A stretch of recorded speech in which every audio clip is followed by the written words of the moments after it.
നമസ്കാരം. അങ്ങനെ make in India പദ്ധതിയിലൂടെ നമ്മുടെ പ്രതിരോധ രംഗത്തിന് പുതിയൊരു സമ്മാനം നൽകുകയാണ് ശാസ്ത്രജ്ഞർ. ഇത്തരത്തിലൊന്ന് ലോകത്തിൽ വളരെ കുറച്ച് രാജ്യങ്ങൾക്ക് മാത്രമേ കൈവരിക്കാൻ കഴിഞ്ഞിട്ടുള്ളൂ എന്നുള്ളതാണ് സവിശേഷത. പക്ഷേ അവരുടെയൊക്കെ സാങ്കേതിക മികവുമായി തുലനം ചെയ്യുമ്പോൾ നമ്മുടെ ഇന്ത്യ തന്നെയാണ് ഒരുപടി മുന്നിൽ. ULUAVയെ കുറിച്ചാണ് പറഞ്ഞു വരുന്നത്. ഇതിന്റെ വിശദാംശങ്ങൾ പരിശോധിക്കാം.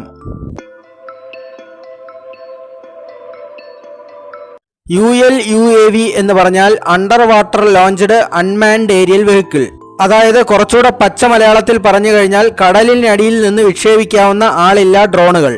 നമ്മുടെ രാജ്യത്തിന്റെ അണ്ടർ വാട്ടർ മിലിറ്ററി കഴിവുകൾ വർദ്ധിപ്പിക്കുന്നതിന്റെ ഭാഗമായി പ്രതിരോധ ഗവേഷണ വികസന സംഘടന അഥവാ DRDO പൂനെ ആസ്ഥാനമായ സാഗർ എഞ്ചിനീയറിംഗ് എന്ന സ്റ്റാർട്ടപ്പിന്റെ സഹായത്തോടെ ഈ ULUAV വികസിപ്പിച്ചെടുക്കാൻ പദ്ധതിയിട്ടത്.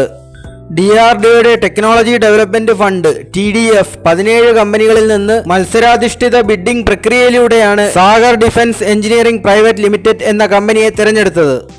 ഈ മേഖലയിൽ മുൻപരിചയമുള്ള ഒരു കമ്പനിയാണ് Sagar defence engineering private limited എന്നുള്ളത്. DRDL ഡയറക്ടർ ശ്രീ GS മൂർത്തിയുടെയും മറ്റ് സൈനിക ഉദ്യോഗസ്ഥരുടെയും സാന്നിധ്യത്തിലാണ് ഈ കരാർ ഒപ്പിട്ടത്. ചലിക്കുന്ന അന്തർവാഹിനികളിൽ നിന്ന് തൊടുത്തുവിടാവുന്ന ഈ ഡ്രോണുകൾക്ക് ഉയർന്ന സഹിഷ്ണുതയും ദീർഘദൂര ശ്രേണിയും ഉണ്ടായിരിക്കും. ആദ്യഘട്ടത്തിൽ ഇത്തരം ഡ്രോണുകൾ നിരീക്ഷണ ദൗത്യത്തിനായിരിക്കും ഉപയോഗിക്കുക.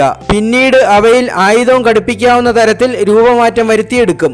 US-ന്റെ കൈവശം നിലവിലുള്ള ULUAVയും നമ്മൾ വികസിപ്പിച്ചെടുക്കുന്ന ULUAVയും തമ്മിലുള്ള ഒരു താരതമ്യം നോക്കാം. US-ന്റെ കൈവശമുള്ള ULUAVക്ക് റേഞ്ച് എന്ന് പറയുന്നത് 7 കിലോമീറ്റർ ആണ്. അതുപോലെ തന്നെ അതിന്റെ ഡ്യൂറേഷൻ വെറും 30 മിനിറ്റ് മാത്രമേ ഉള്ളൂ. എന്നാൽ ഇന്ത്യ പുതുതായി വികസിപ്പിച്ചെടുക്കുന്ന ULUAVക്ക് 1 മണിക്കൂറിലധികം ദൂരം പറക്കാനുള്ള കഴിവും 20 കിലോമീറ്റർ ദൂരം താണ്ടാനും കഴിയും. ഇന്ത്യൻ സമുദ്രാതിർത്തിയിൽ ഉടനീളം വർദ്ധിച്ചു വരുന്ന ചൈനീസ് നാവികസേനയുടെ സാന്നിധ്യം തന്നെയാണ് ഇന്ത്യയെ കൊണ്ട് ഇത്തരത്തിൽ കൂടുതൽ പരീക്ഷണങ്ങൾ ചെയ്യാൻ പ്രോത്സാഹിപ്പിക്കുന്നതും. നമ്മുടെ സൈന്യം കൂടുതൽ കരുത്താർജിക്കട്ടെ എന്ന് ആശംസിച്ചുകൊണ്ട് നിർത്തുന്നു. ജയ് ഹിന്ദ്.